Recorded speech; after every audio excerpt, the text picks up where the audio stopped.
আমরা আজকে কম্পাউন্ড সেন্টেন্সের জয়েনিং করব। আচ্ছা, কম্পাউন্ড সেন্টেন্সে জয়েনিং করতে গেলে যে বিষয়টা আমাদেরকে জানতে হয় সেই বিষয়টা হলো কনজাংশন।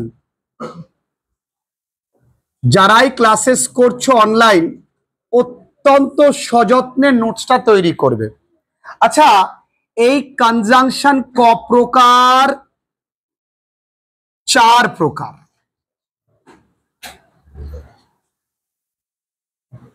ক প্রকার বাঙালি একটু জোরে বলি।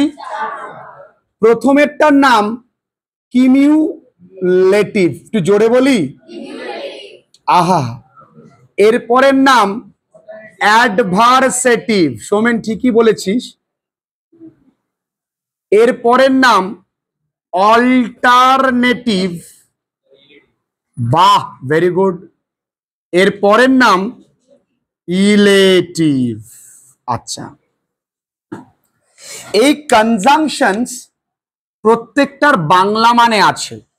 কিমিউলেটিভ মানে কি? ক্রমবর্ধমান। কি মানে? ক্রমান্বয়ে বৃদ্ধি পাওয়া পরপর। এই অ্যাডভার্সেটিভ মানে কি মাগো? বিপরীত। আচ্ছা, আর এই অল্টারনেটিভ মানে হয় এটা নয় এটা, বা আমরা বলতে পারি বিকল্প। কি বলতে পারি? আমার বাংলা হাতের লেখা অত ভালো নয়, তবে একসময় খুব ভালো ছিল। ইলেটিভ মানে কি? সিদ্ধান্তমূলক। কি মূলক? এবার প্রত্যেকটা কনজাংশনের পরিচয় নি।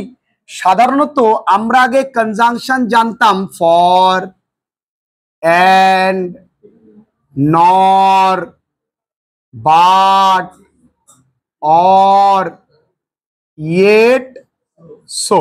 তাই সংক্ষেপে এগুলোকে আমরা বলতাম, প্রত্যেকটার প্রথম অক্ষর নিয়ে আমরা বলতাম ফ্যান ভয়েস। কিন্তু বন্ধুরা, আমরা এই কিমিউলেটিভ মানে কোন কোনগুলো দেখি। And, not only, dot dot dot, but also, as well as, both, dot dot dot, and। এগুলো প্রত্যেকটাই কি? কিমিউলেটিভ কনজাংশনস। আচ্ছা, আগে এগুলো দিয়ে আমরা একটু জয়েনিং করা শিখি। ভীষণ সোজা। বললাম কি উত্তরাত্তর বৃদ্ধি পাবে, মানে পরপর বাড়বে। কেমন? যদি বলি Santu is tall, he is handsome। আচ্ছা, এই একটা তোমরা একা একা করবো, আমরা শিখে নেব আগে, তারপরে এটা করব। যে Ronit was fired, he was expelled। তোমরা বলতে পারো স্যার আপনি সহজ সহজ গুলো করাচ্ছেন তাই কঠিন একটা দিলাম। আচ্ছা, সন্তু তো আগে কি হলো? লম্বা, সাথে দেখতেও সুন্দর। তাহলে সন্তুর কি গুণ বাড়ছে তো? লোকটি যেমন কিপ্টে তেমনি শয়তান। তাহলে কি হলো? লোকটার খারাপ দিকেও তো বৃদ্ধি পাচ্ছে, তাহলে ভালো দিকেও বৃদ্ধি পাবে, যে কোনো একদিক। তাহলে তখন আমরা কি করে করব? দেখো এখানে, দেখো একটা কনজাংশনে দেখো সিঙ্গেল লেখা রয়েছে, কোথাও ডট ডট দেওয়া নেই। দুটোতে দেখো অ্যান্ড অ্যাজ ওয়েল অ্যাজ। আরেকটা কনজাংশনে দেখো ডট ডট দিয়ে করা। সেই ডট ডট কি করে করব? তুমি যে কোনো একটা ব্যবহার করতে পারো। বাবু এদিকে মন দিয়ে, তোমরা ভালো ছেলে তো, এদিকে মন দিয়ে যে কোনো একটা তোমরা এখান থেকে নিতে পারো। আচ্ছা স্যার আমি অ্যান্ড দিয়ে করব, কোনো ব্যাপার না।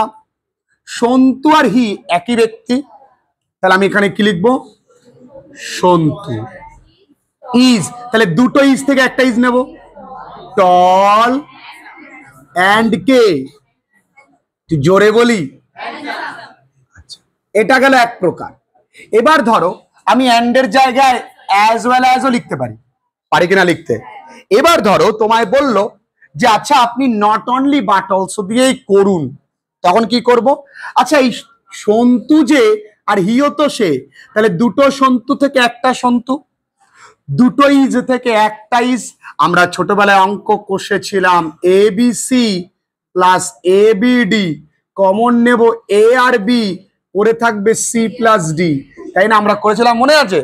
তাহলে এখানে দুটো সন্তু থেকে একটা সন্তু, দুটো ইজ থেকে একটা ইজ, একটা আনকমন কে টল, আরেকটা আনকমন কে হ্যান্ডসাম। তাহলে প্রথম আনকমন আগে লেখো not only tall but also handsome, both tall and handsome. চলো মানিকেরা এটা একটু আমায় করে দাও, তোমরা আমায় অ্যান্সার শিট লিখে দাও।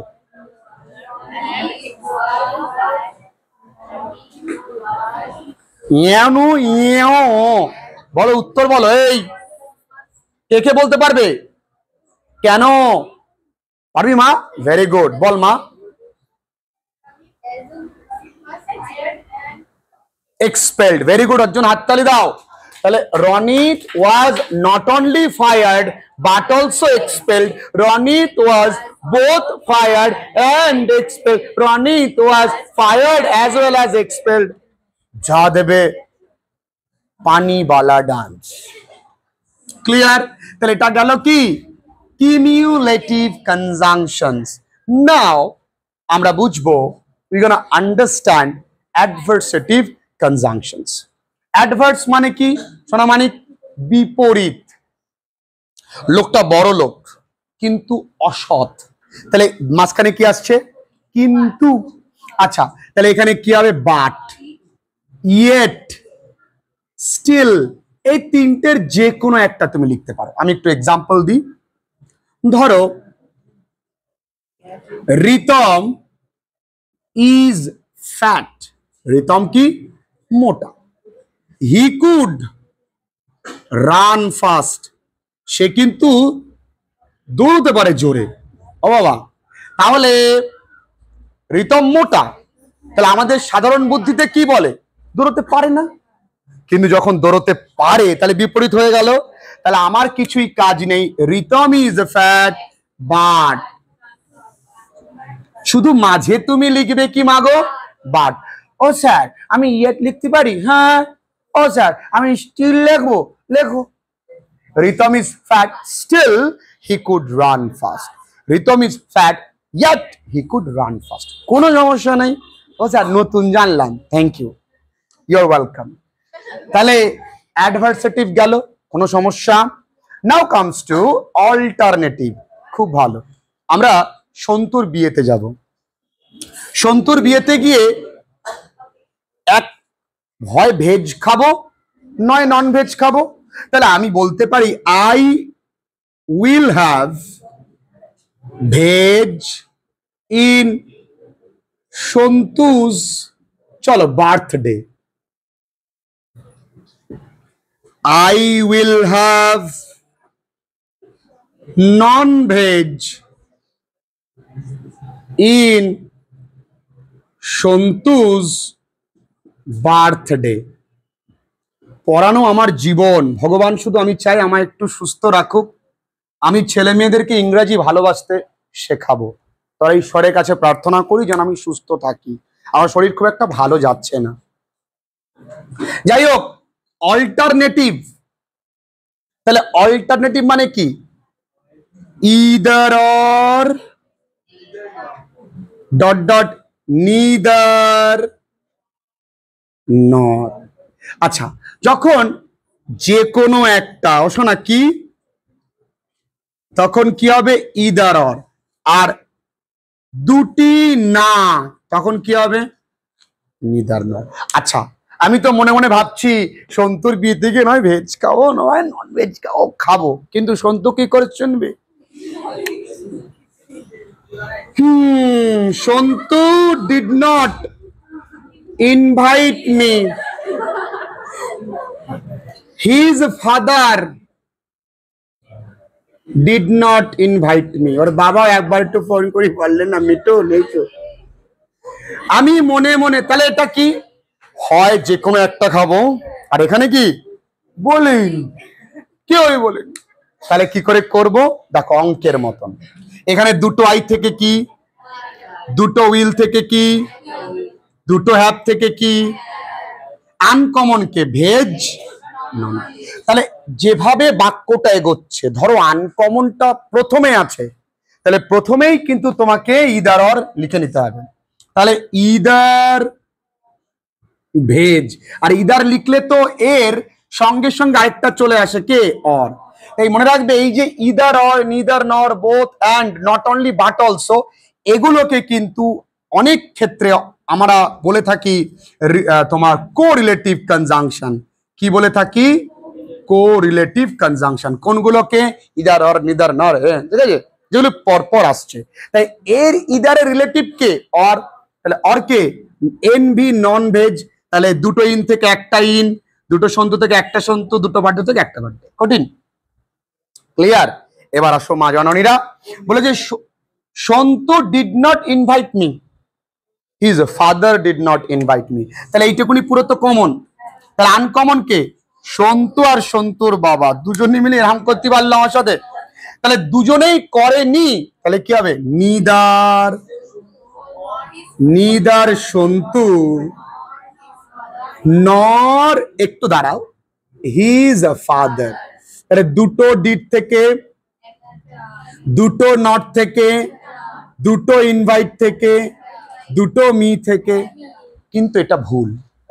কেন ভুল হবে মানিক? দেখো, যে বাক্যের মধ্যে নিদার আর নর আছে, সেই বাক্যে নতুন করে ডিড নট, ডু নট, কোনো নট লেখা যাবে না। তাহলে এই ডিড নট আমি লিখতে পারবো না। কিন্তু বাক্যে ডিড থাকলে ভার্বটা কোন ফর্মে হয়? তাহলে উত্তর কি হলো? নিদার সন্তু নর সন্তুস ফাদার বা হিজ ফাদার ইনভাইটেড মি। কথা বোঝাতে পেরেছি বাঙালি? কত সোজা। তাহলে এটা গেল কি?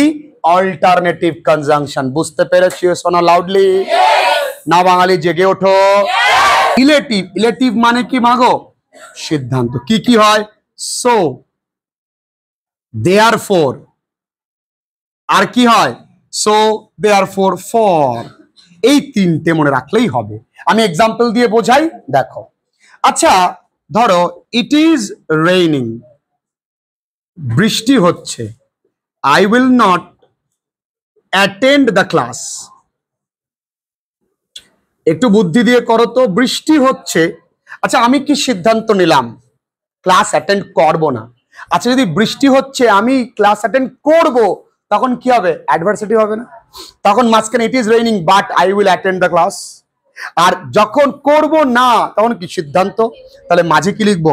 ইট is raining so I will not attend the class. So লিখতে পারো, ইট is raining therefore I will not attend the class. কিন্তু ফর লেখার ক্ষেত্রে একটু আলাদা।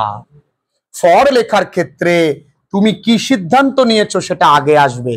I will not attend the class for it is raining. ব্যাপারটা বুঝতে পেরেছো? ফর লেখার ক্ষেত্রে কি হবে? তাই ছোট্ট করে খাতার একটা কোনায় লিখে দেবো যে ফর এর ক্ষেত্রে স্যার যা বলেছে লিখে নি, কারণ ভাই কখন ভুলে যাবো আমার ঠিক নেই, তাই না?